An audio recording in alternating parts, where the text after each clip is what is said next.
Jack! Start the engine! Get the plane up!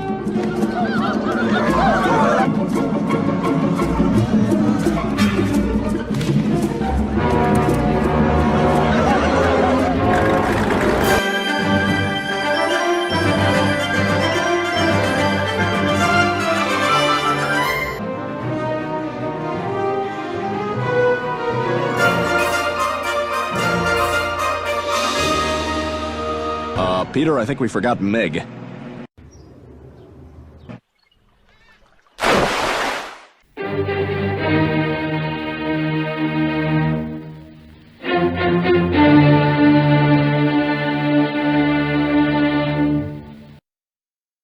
Well, hello, kiddies. It's your friendly neighborhood watchman, here with you again to talk about Indiana Jones and the director of Dial of Destiny, the latest installment of the Indiana Jones franchise, and the last, most likely starring Harrison Ford, Indiana Jones. Now, you folks may remember James Mangold. Plenty of YouTubers have done videos about him. I myself did a video on him, but more on that snake in the next video. This one is on an article that I somehow missed that was published 4 months ago from our friend John Trent from Bounding Into Comics. And the title of the article is James Mangold admits he's maligning Indiana Jones's character. Says audiences will, quote, have to readjust and retool their brains for this guy, end quote. And there's the goofball himself. Indiana Jones and the Dial of Destiny director, James Mangold, admitted what many feared, that he, Disney, and Lucasfilm would do to Indiana Jones.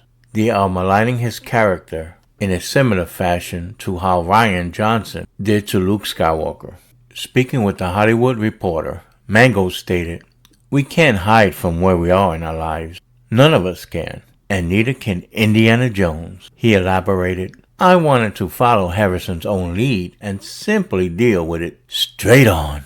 It's not just a movie about a hero in his twilight years who is called back into action. It's more than just that his bones might ache. It's that his soul might ache, or that some of his optimism or sense fitting into the world might have evaporated," he detailed. That's a lot of gibberish. Mangold then justified his decision to malign the character, saying, "The mistake you can make in movies, and we've all seen movies like this, is where someone is of a ripe age and the entire movie is continuing his charade along with them, that they're not that old. This is a ridiculous explanation.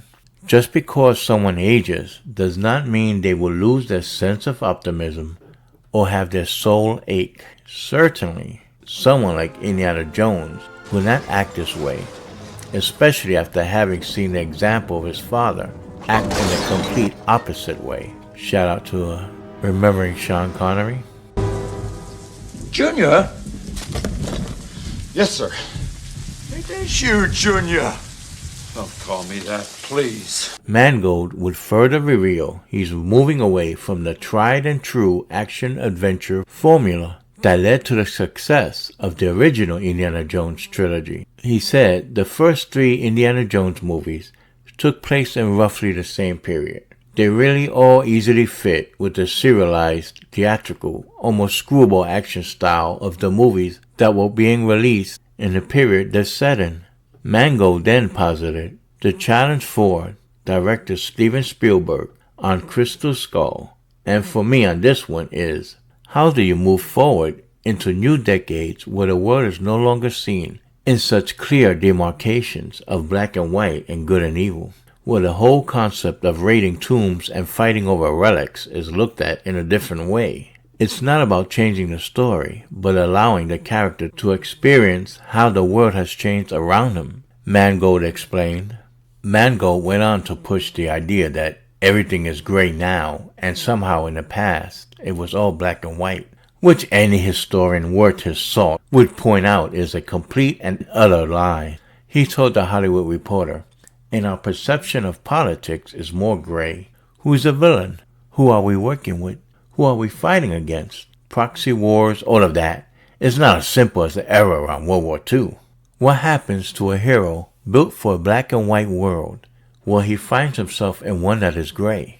It's a problem that produces humor, produces contradictions, produces adjustments that this character is going to have to make, Mangold claims.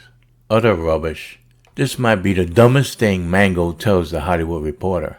The world has not suddenly become gray. Morality still exists. Good and evil still exist. They haven't all of a sudden evaporated in less than a century. A character like Indiana Jones would choose the right thing. He would still have a strong moral compass. He would still see things as black and white, as good and evil. He wouldn't buy into the idea that there's somehow a morally gray area, because there isn't. Indiana Jones is a man who came into direct contact with the Ark of the Covenant.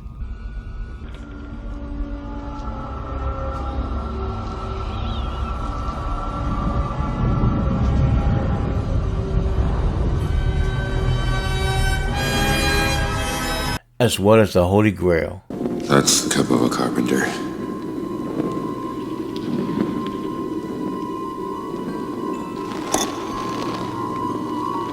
You have chosen wisely. He knows fully well God does indeed exist, speaking to the fact that actor Harrison Ford will be de-aged, and the opening of the film shows Jones in his glory days. Mangold said it reminds the audience of the contrast between a hero in his physical prime and a hero at 70. We're not relying solely on the audience's memory of the previous films. It reminds everyone what he's done, what he's survived, what he's accomplished, Mangold relays. He then notes, by showing him in his most hardy and then finding him at 70 in New York City, it produces for the audience a kind of wonderful whiplash of how they're going to have to readjust and retool their brains for this guy. His past is a live memory for the audience, hanging over a man who is now living with anonymity in a world that no longer cares or recognizes the things he felt so deeply about. Mangold elaborates, you're left with a multi-layered perception of his character, both what he was and what he is, and how the world is different between the first 20 minutes of the movie. So not only is he maligning Jones's character, he's going to make sure you know just how much he's maligning the character. It's a rather bold move. We'll see how it plays out for him. One thing that won't change, at least according to Mangold, is Jones's problem-solving skills. Indy's always looked to finding the easy way out of a conflict. He uses his brain to solve a puzzle in the midst of something threatening his life. He's not a character who was built on being a gunslinger or a Marvel-style brawny muscle hero. He's always looked for the quickest way out of a situation, and that only increases when you're 70. So his need to find ingenious ways out of a problem increases, the director said. Mangold's confession shouldn't surprise anyone who's watched the first Indiana Jones and the Dial of Destiny trailer. The trailer made a point to show that Indiana Jones was a beaten-down man. A voiceover from John Rhys Davies, Sala, tells Jones, I miss waking up every morning, wondering what wonderful adventure the new day will bring to us. Those days have come and gone. What do you make of Mangold's confession that he is maligning Indiana Jones's character and did so purposely? What do I make of it? It's par for the course. This is the way of things right now. Trashing beloved characters. Popular movie heroes from the past. This is the way. This is the way. This is the way. As well as popular films in general, and cartoons, and animated films, comic book characters, etc., etc. So folks, as per usual, we'll get into some of these comments over this article. Should be good. We start off with Harry Knuckles. The Indiana Jones films were always about fun, escapist entertainment. If the audience needs to adjust its, quote, perception, end quote, of Indy, something is drastically wrong with your film. A long list of excuses won't change that. This is true. Get your like. No apologies post. The world is full of nihilistic people that do not believe in God or objective morality, especially in Hollywood. I stopped watching most modern entertainment due to their bleak stories and miserable characters. Legacy franchises tend to be used to make statements nowadays. Top Gun was the exception. I concur. A protagonist like Indiana Jones is looked at as old-fashioned and antiquated. Mangold will butcher him, much like Rian Johnson did the same with Luke Skywalker. The movie will be loved by the elitist critics and likely rejected by fans. This song and dance never seems to end. From Pen 242 we have Indy's optimism, passion, and dry humor and ability to take a literal punch is what makes him have a timeless quality. Remove that and he's just another adventurer. We're talking about a character that has seen the Ark and held the cup from the Last Supper and seen the supernatural associated with both of them. I don't think he'd be depressed or any less optimistic just because he's older. Mainstream Hollywood directors might feel depressed when they get old, but certainly not Indiana Jones. Central Scrutinizer comments, Indiana Jones is a trilogy.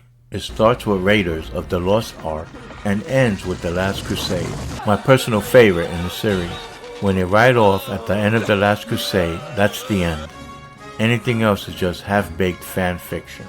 Guy Incognito opines, the difference between now and then is that film directors used to understand that their purpose was to provide escapism from the complexities of real life. Watching a dashing rogue pilfer a priceless artifact is fun. Watching someone bellyache and contend with his impending mortality and cry about how terribly awful he's been is not. Kudos to that. Scott Grave replies, exactly. If I want bellyaching about getting older and struggling with mortality, all I need to do is get drunk and look in a mirror. I don't need a movie for that. A like for a laugh. Jakovny says, Indiana Jones isn't supposed to reflect the modern world. George Lucas literally created the character out of a nostalgic appreciation for the black and white film serials of the 30s and 40s. He's literally supposed to do the opposite of reflecting the modern world. But Mangold, who is neither man nor gold, cares naught of this. His agenda is to reflect his own world, or at least his version of it, and that's all that matters. Aaron Bell comments, quoting Mangold, have to readjust and retool their brains for this guy. No, audiences do not and will not change the perceptions of a decades-old character in order to suit a studio, the success of which is supposed to be tied providing audiences what they want to see, not appeasing a handful of vocal leftists. Preach it, sister. Scott Graves replies, I think Hollywood has a problem with old people in general. The idea that an old Jones would change in those ways is clearly insane. Old people, if anything, get more set in their ways. They don't change political parties, and they don't change the ideas of right and wrong. The only movies with old actors as main characters that do well are the ones where the old actor produces and directs the movie. Young people don't get old people, especially these days. California Jones comments, the world is no longer seen in such clear demarcations of black and white and good and evil, where the whole concept of raiding tombs and fighting over relics is looked at in a different way. People like this shouldn't be allowed to vote, let alone make movies. Guess Best says, it's funny that they are already admitting this will be terrible. I don't want to see a depressing, aging actor constantly complaining and angry throughout the movie. It sounds depressing. At least I know there's no reason to watch it now. Pat Gray C replies, the trailer did her no favors. It looks horrible as well. And last but not least, from Biden's Bicycle. Or just skip Indiana Jones and the Dial of Deconstruction. Yes, that's a great option. Cletus the Fetus replies, I'm with you. And Redbox also agrees, yes. Well, folks, we've come to the end of this video. In a future video, we'll be talking about Mangold, his lies and repeated backtracking over this movie, and the attempted destruction of the Indiana Jones character.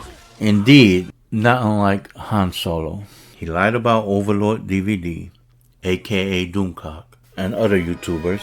He maligned people who dared disagree with him or voice contrary views to the stories he tweeted out. But I digress. So my friends, like, comment, and subscribe if you haven't already done so. And hit that notification bell so you'll be forewarned when I'm ready to drop another video. And as always, stay safe, and I bid you peace. And now, YouTube shall place this video where none shall find it.